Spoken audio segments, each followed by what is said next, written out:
Hey guys, what's going on? Kel back here once again, representing the 40k YouTube channel, bringing you another Warhammer 40,000 related video. Today we head back over to the Warhammer community page and have a look at the article entitled "What is Biotransferance?" Love videos like this, love articles like this, giving us a bit of lore on certain factions. Obviously this is a bit of lore and insight into biotransversions, which has to do with the Necrons and how the Necrons operate and how they came to be and all sorts. Love doing videos like this. Can't wait. First of all, though, big shout out to everyone who subscribed to the channel up to now, guys. Thank you very much for the likes, the comments, the subs, and the follows on Instagram. Thank you very much for everything you've done for me and Call up to now. Muchly appreciated.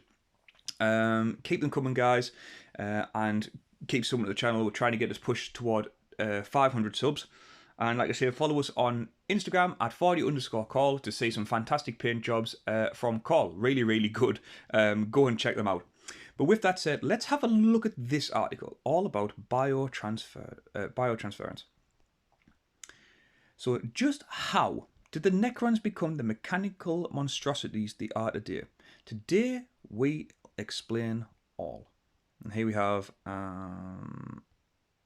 look at some of the new models. We've obviously got the new warriors, the new monoliths in the background, the ghost arcs, and going up against some new Primaris Blade Guard veterans, as you can see there.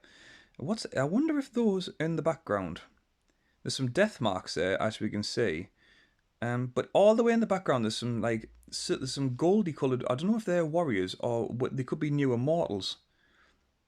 Maybe that's just me being greedy, but I think there are some immortals in that picture. But we'll have a look and see if we can pick anything else out of some of these pictures. So, the beginning. Long ago, the Necrons were a biological race known as the Necron Lore, a short-lived and spiteful species racked by disease, cursed by the cruelty of an uncaring galaxy, and plagued by disunity. A need to unify their fractured empire and a deep bitterness towards the immortal Old Ones, mysterious godlike beings who used to control the known universe, led them down the path to eternal fire and damnation. And the Catan.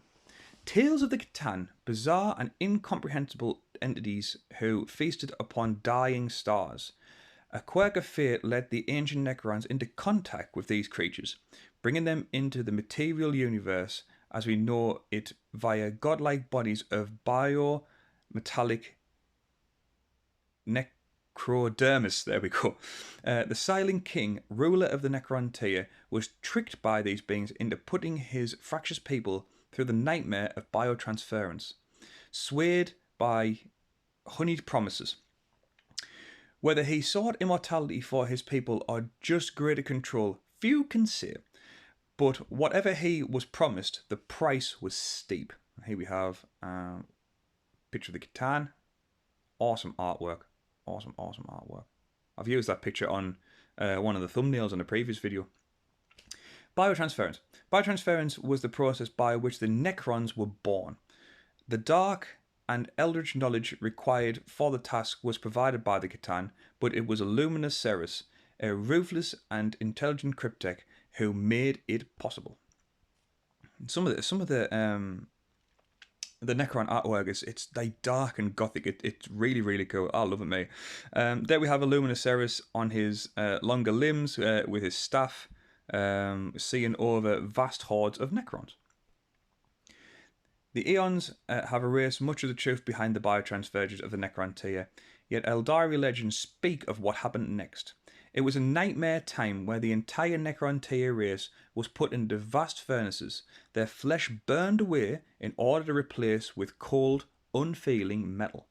Whether they went willingly or were forcibly rounded up by prowling ghost arcs, the Necron Lore were transformed utterly. But in doing so, their souls were stolen by the Catan in a wicked deception of their vile appetites.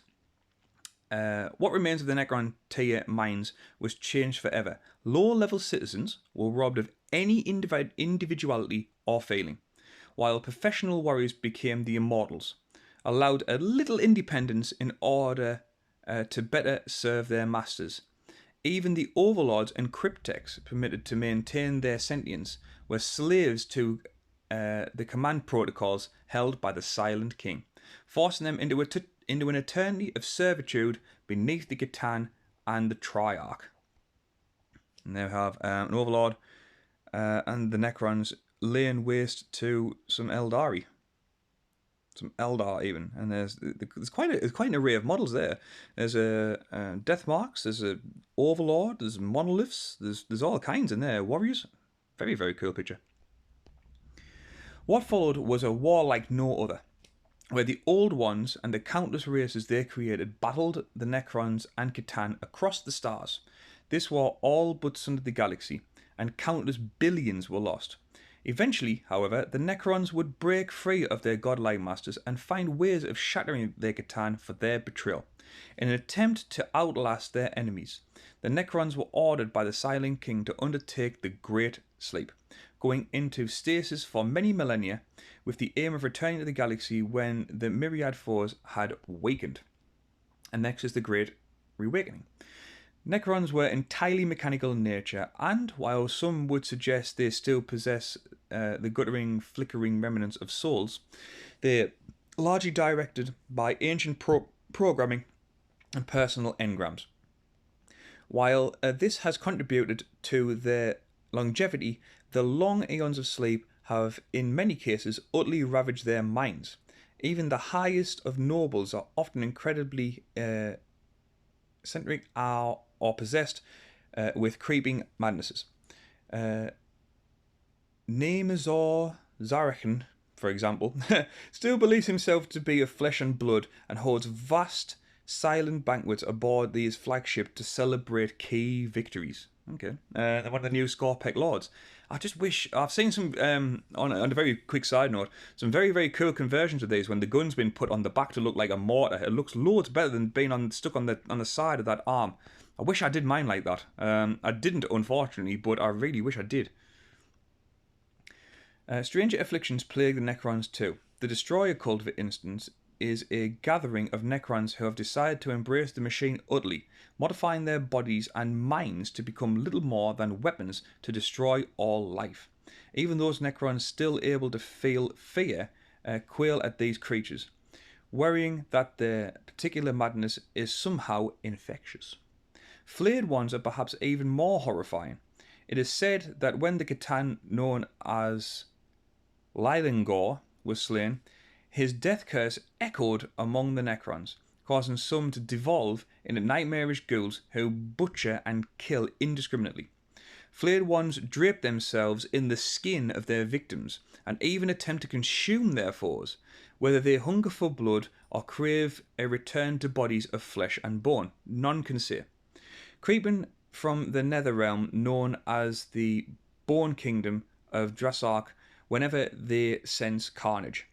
They are objects of terror for both the Necrons and their enemies alike. Pictures from some new destroyers there. Going at some greenskins, going to Orc boys, chopping them to bits. The lineage of Biotransferance. At once a boon and terrible affliction, the ancient act of Biotransference is irreversible.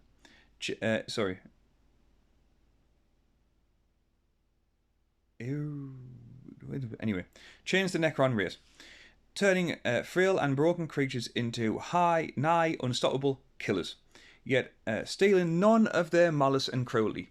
Many would look at the state of these undying empire and consider the ancient Biotransference a bargain well struck, yet the Necrons are joyless in their immortality. The trade of disease, irradiated flesh, on pervious metal costs them their free will. The Necrons are slaves still, forced forever to bend to the will of the Silent King, should he ever return from his self-imposed exile. You want to learn more? So to find out more about the Necrons, good news. The new codex will be available in October. In the meantime, why not kick off the collection of Necrons, a Warhammer 40,000 starter set, or add the very architect of Biotransference to your force. Yeah, I've got Luminosaurus. Great model, guys. Any Necron players out there, kind of an auto take because of just the buffs that he gives out. He's very hard to to target, very hard to take down. He's going to last you all game. Highly recommend it. But what do you think, guys? Anyone out there, a fan of the Necrons, know any more lore that would be interesting? Leave a comment below. I'm always interested in lore. And would love to read some more. If you're new to 40k, we are 40k. We post Warhammer 40,000 content videos every single day. Things like news, hints, tips, reviews, lore videos, unboxing videos, painting guides, and all sorts. Basically, we love 40k. We know you do too. So why not join the channel, subscribe, hit the bell notification, and be part of a channel that's growing very quickly.